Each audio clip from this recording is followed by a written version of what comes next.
श्री गणेशाय नमः। नमस्ते दोस्तों, स्वागत है आप सभी का आपके अपने चैनल कथा और भक्ति में। आज हम जिस कथा का पाठ करेंगे वह है सकट चौथ व्रत कथा, जिसे तिलकुट चौथ भी कहा जाता है। यह व्रत महिलाएं अपनी बच्चों की लंबी आयु और खुशहाल जीवन के लिए रखती हैं।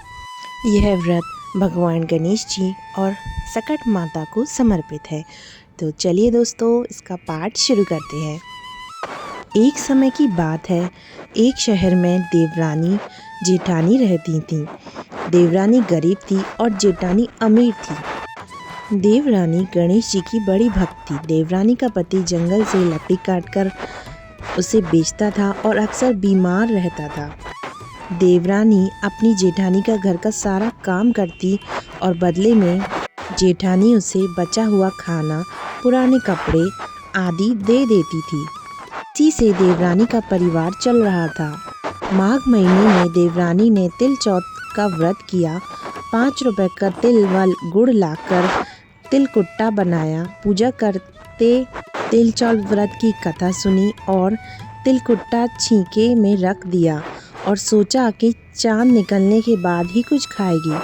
इस तरह से कथा सुनकर वह जेठानी के यहाँ काम करने चली गई। खाना बनाकर जेठानी के बच्चों को खाना खाने को कहा तो बच्चे बोले, माँ ने व्रत किया है और माँ भूखी है। जब माँ खाना खाएगी तभी हम भी खाना खाएंगे। जेठ जी को खाना खाने को कहा तो जेठ जी बोले, मैं अकेला नहीं खाऊंगा, जब चांद निकलेगा तभी मैं खाऊंगा। देवरानी ने कहा, मुझे घर जाना है, इसलिए मुझे खाना दे दो। जेठानी ने उसे कहा, आज तो किसी ने भी अभी तक खाना नहीं खाया, तुम्हें कैसे दे दूं? तुम सवेरे ही बचा हुआ खाना ले जाना। देवरानी उदास होकर घर चली गई। देवरानी के घर पर पति बच्चे सब आस लगाए बैठे थे। आज तो त्योहार है, इसलिए कुछ अच्छा खाना खाने को मिलेगा। परंतु जब बच्चों को पता चला कि आज तो रोटी भी नहीं मिलेगी तो बच्चे रोने लगे। ये देखकर देवरानी के पति को गुस्सा आ गया और कहने लगा कि दिन भर काम करने के बाद भी 2 रोटियां नहीं ला सकती हो तो काम क्यों करती हो? पति ने गुस्से में आकर पत्नी को कपड़े धोने से पीटा। धोबना हाथ से छूट गया तो पाटे से मारा। वो बेचारी गणेश जी को याद करती हुई रोते हुए पानी पीकर सो गई। उस दिन गणेश जी देवरानी के सपने में आए और कहने लगे, धोबने मारी, पाटे मारी, सो रही हो या जाग रही हो? वह बोली, कुछ सो रहे हैं, कुछ जाग रहे हैं। गणेश जी बोले, भूख लगी है, खाने के लिए कुछ दे। देवरानी बोली, क्या दूं? मेरे घर में तो अन्न का एक दाना भी नहीं है। जेठानी बचा हुआ खाना देती थी, आज वो भी नहीं मिला। देवरानी ने आगे कहा कि पूजा का बचा हुआ तिलकुटा छींके में पड़ा है, वही खा लो। गणेश जी ने तिलकुट खाया और उसके बाद कहने लगे, धोबने मारी, पाटे मारी, निमटाई लगी है, कहाँ निमटे? उसने कहा, यह खाली झोंपड़ी है, आप कहीं भी जा सकते हैं, जहाँ इच्छा हो वहाँ निमट लो। फिर गणेश जी बोले, अब कहाँ पहुँचूँ? अब देवरानी को बहुत गुस्सा आया और कहने लगी, कब से परेशान किए जा रहा है? सो बोली, मेरे सिर पर पहुँचो। और कहा। देवरानी जब सुबह उठी तो यह देखकर हैरान रह गई कि पूरा घर हीरों और मोतियों से जगमगा उठा। सिर पर जहाँ बिंदिया काजी पहुँचने कर गए थे, वहाँ हीरे के टीके और बिंदी जगमगा रहे थे। इसके बाद देवरानी जेठानी के यहाँ काम करने नहीं गई। जेठानी ने कुछ देर तो राह देखी, फिर बच्चों को देवरानी को बुलाने भेज दिया। जेठानी ने सोचा, कल खाना नहीं दिया था, इसलिए शायद देवरानी बुरा मान गई होगी। बच्चे बुलाने गए और बोले, चाची चलो, माँ ने बुलाया है। दुनिया में चाहे कोई मौका चूक जाए पर देवरानी जेठानी आपस में कहने का मौके नहीं छोड़ती। देवरानी ने कहा, बेटा बहुत दिन तेरी माँ के यहाँ काम कर लिया, अब तुम अपनी माँ को ही मेरे यहाँ काम करने भेज दो। बच्चों ने घर जाकर माँ से कहा कि चाची का पूरा घर हीरे और मोतियों से जगमगा उठा है।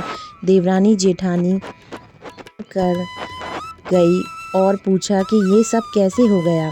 देवरानी ने जेठानी को सब बता दिया जो भी उसके साथ हुआ था। घर लौटकर जेठानी ने सोचा और अपने पति से कहने लगी, आप मुझे धोबने और पाटे से मारो।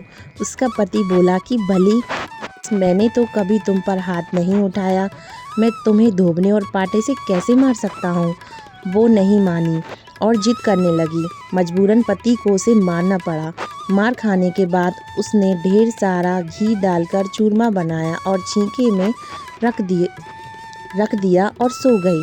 रात विंध्यादायक जी जेठानी के सपने में भी आए और कहने लगे, उन्हें भूख लगी है, मैं क्या खाऊं। जेठानी ने कहा, हे भगवान गणेश, आपने मेरी देवरानी के घर पर एक चुटकी सूखा तिलकुट खाया था।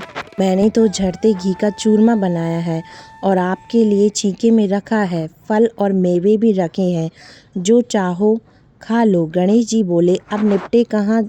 जेठानी बोली, उसके यहाँ एक टूटी हुई झोंपड़ी थी, मेरे यहाँ एक उत्तम दर्जे का महल है, आप जहाँ चाहे निपट लो। फिर गणेश जी ने पूछा, अब पहुँचूँ कहाँ। वो बोली, मेरे ललाट पर बिंदी सी बड़ी बिंदी लगाकर पहुँच लो। भूखी जेठानी सुबह उठी, सोच रही थी कि घर हीरे जवाहरात से भर चुका होगा, लेकिन उसने देखा कि उसका पूरा घर बदबू, उसके सिर पर भी बहुत सी गंदगी लगी हुई थी। उसने कहा, हे गणेश जी महाराज, ये आपने क्या किया। मुझसे रूठे और देवरानी पर टूटे। जेठानी ने घर की साफ़ सफाई करने की बहुत कोशिश की, परंतु गंदगी और ज़्यादा फैलती हुई जा रही थी। जेठानी के पति को मालूम चला तो वो बहुत गुस्सा हुआ और बोला, तेरे पास इतना सब कुछ है, फिर भी तेरा मन नहीं भरा। परेशान होकर गणेश जी से मदद की विनती करने लगी। बोली, मुझसे बड़ी भूल हुई, मुझे क्षमा करो। गणेश जी ने कहा, देवरानी से जलन के कारण जो तूने किया है, उसी का फल तुझे मिला है। अब तू अपने धन में से आधा उसे देगी, तभी यह सब साफ होगा। उसने आधा धन तो बांटा, किंतु मोहरों की एक हांडी चूल्हे के नीचे गाड़ रखी थी। उसने सोचा किसी को पता नहीं चलेगा, उसने उस धन को नहीं बांटा। जेठानी ने गणेश जी से कहा, हे चौथ बिंदनायक जी, आप तो अपना ये बिखराव समेटो। वे बोले, पहले चूल्हे के नीचे गड़ी हुई मोहरों की हांडी और ताक में रखी हुई सुई की भी पांति कर इस प्रकार बिंदनायक जी ने सुई जैसी छोटी चीज का भी बंटवारा करवाया। अपनी माया समेटी। हे गणेश जी महाराज, जैसी आपने देवरानी पर कृपा वैसी सब पर करना। कहानी कहने वाले, सुनने वाले व हुंकारा भरने वाले पर कृपा करना, किंतु जेठानी को जैसी सजा दी वैसी किसी को मत देना। बोलो गणेश महाराज की जय। बोलो चौथ माता की जय। कथा सुनने के लिए बहुत